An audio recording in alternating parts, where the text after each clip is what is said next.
So that was different.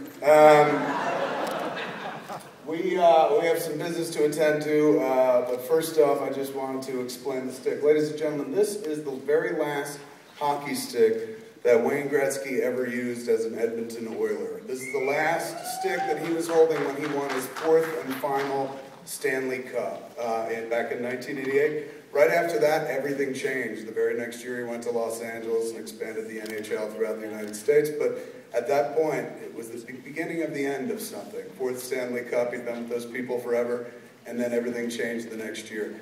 I wanted to hold on to it because Wayne Gretzky has become something of a personal hero of mine over the last 2 years.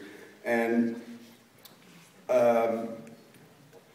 Wayne Gretzky's father, Walter Gretzky, who became a friend of mine, is a guy I like very much, gave his son a piece of advice when he was a kid, because his father was his hockey teacher.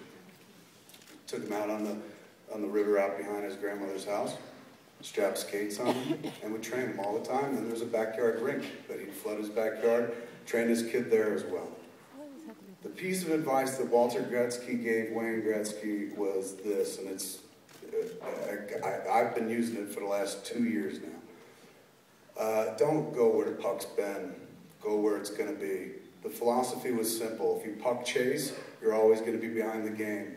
But if you kind of know where the puck's going to wind up, or if you study, or if you watch the game enough, you want to be the person that's where the puck's going to be, not scrumming in the fucking corner, but ready to take your shot.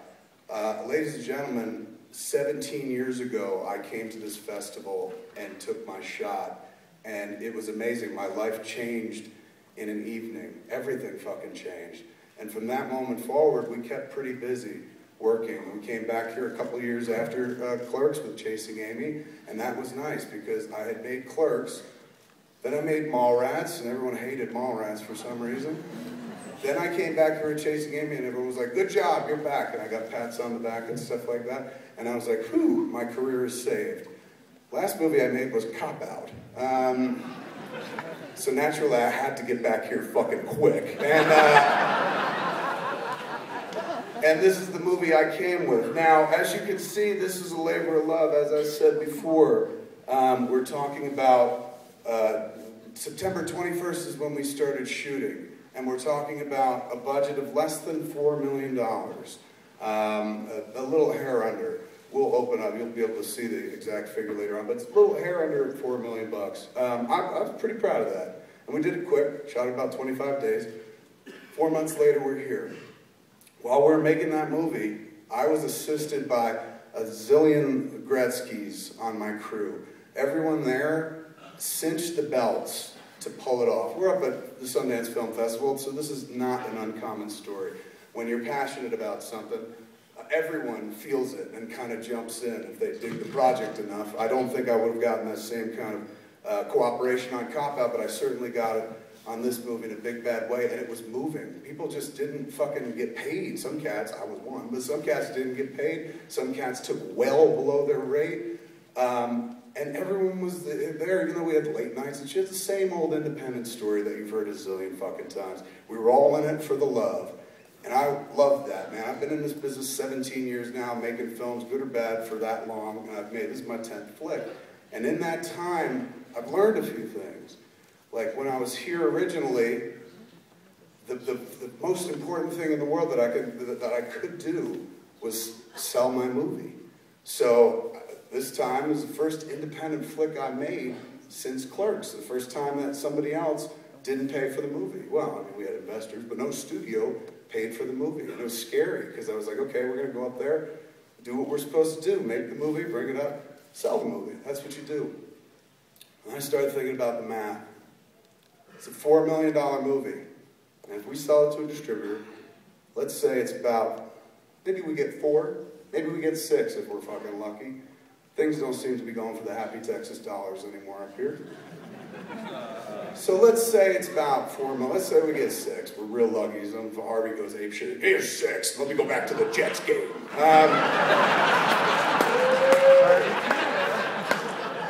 Let's say we get 6. A movie like this, essentially, when they go out there in the world with it, They put $20 million in marketing on it. There's what they call in this business the Lionsgate 20 million. It's not a mark that, you know, it's not a slam by any stretch of imagination. It's just like, yeah, Lionsgate. Lionsgate is a standard 20 million bucks, man. They just kind of spend about 20 million on all their movies, and you know, they've worked it out to their average. Works out very nicely for them. So then I sat there going, okay, budget's 4 million. Then they give us, let's say we get 6 for it. Suddenly we got to make back 6 million before I'll feel okay. I was Catholic, raised Catholic. I carry a lot of guilt about borrowing people's money. So at that point, essentially, we got to make not the $4 million that we made the movie for, but then, well, now 6 to pay back if we got 6 million from somebody. Then they put the 20 million on top of it, and that's 26 million the movie's now got to make. But it's okay, we probably didn't fucking 26 million, we try hard enough.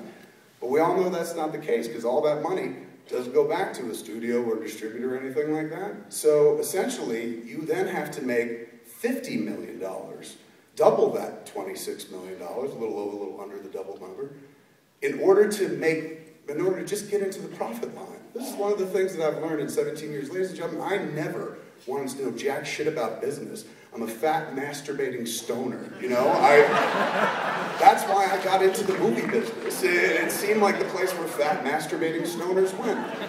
And if somebody had told me at the beginning of my career, you're gonna have to learn so much about business, finance, amortization, all this shit, monetization, I would have been like, fuck it, I'm just gonna stay home, smoke and masturbate, because that's too much work, man. If somebody told me all the stupid, horseshit, soul-killing, uncreative, backwards-ass bullshit business that I now have in my head, that I've pushed out creative things to make a way for, like, okay, we're going to take the movie out, it has to be a 4-quadrant movie. It has to play here, here, here, and here. If we do that, then we're going to look at this money coming in, half of that goes back. Don't forget the revenue stream with DVD. It's too much fucking horseshit. I just want to tell fucking stories. So,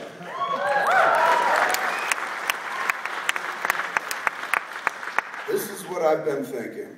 When they spend that 20 million bucks, generally they spend it to get attention. They spend it to get people in to see the movie. But in our case, we will have spent $4 million, and then someone else will spend $20 million marketing it. And that's 5 times the amount of money that we actually had to make the movie. I could have used $20 million making this movie, as you can see. You know, we could have used some more cash. Looks fantastic, but that's a $4 million movie. If I had 20 to make the movie, everyone would have got paid. Nobody would have had to take, you know, a fucking low salary or no salary whatsoever. People could have stayed in nice places. But we didn't. We cinched our belts and we all did it together to pull it in for the $4 million bucks, just so that when all was said and done, it was a low budget and we could hopefully sell it for, you know, a bunch of money and everyone would be happy and happily ever after at the end. It just doesn't really kind of work like that anymore, man. For me, the idea of spending 5 times, giving somebody else 5 times the amount of the budget for the movie that we all collectively made, tried our asses off real hard, just seems obscene. Why the fuck does it cost 5 times the amount of the cost of this movie to open the movie? Like, it's a big enough hurdle to find money to make a movie. And then when it's all said and done, they're like, that's nothing compared to what you're going to spend, because the model came from the studios. Studio model makes sense. You spend $100 million on a movie, you better spend 100 or 50 to 100 million marketing in this day and age, you know, because you're trying to build a franchise. That makes sense.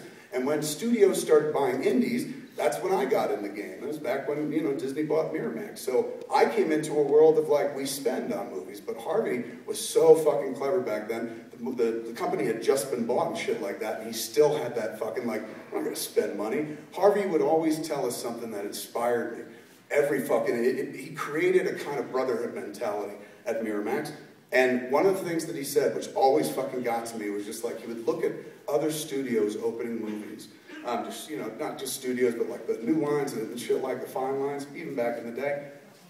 And whenever they would open well with like something that really wasn't that good, Harvey would literally just go, fuck, they just keep buying it. And I was like, what does that mean? He's like, they just keep buying it. Anybody can buy the opening of a movie. It takes no talent to spend $20 million to make people aware of the fucking movie. Now you got to make that money back. And it's just like, yeah. And Harvey would always say, studio 30 million is like my 15 million. My 15 is like their 30. I know how to spend money. Because Harvey was very, very good and taught us very well how to release a film. We just paid attention for many, many years and watched what he did. The man was a genius. He was amazing. He was an artist.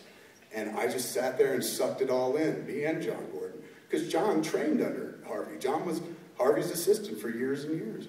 So we called our company the Harvey Boys for Harvey, because he taught us everything we know. And one of the things that Harvey taught us is never give up a sure thing. Never give up a good thing, man. Hold on to it yourself.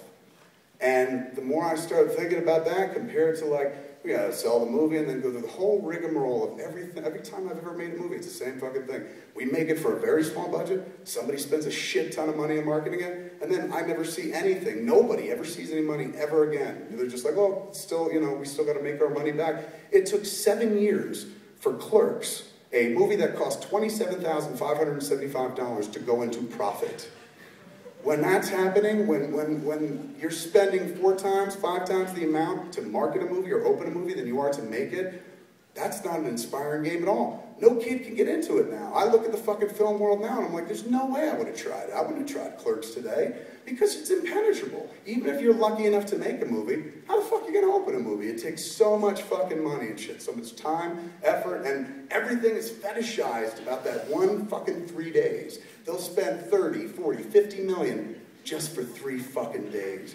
I spent 25 days working on this. I'm not gonna fucking sit there and bank everything on 3 days. Like, there's no point.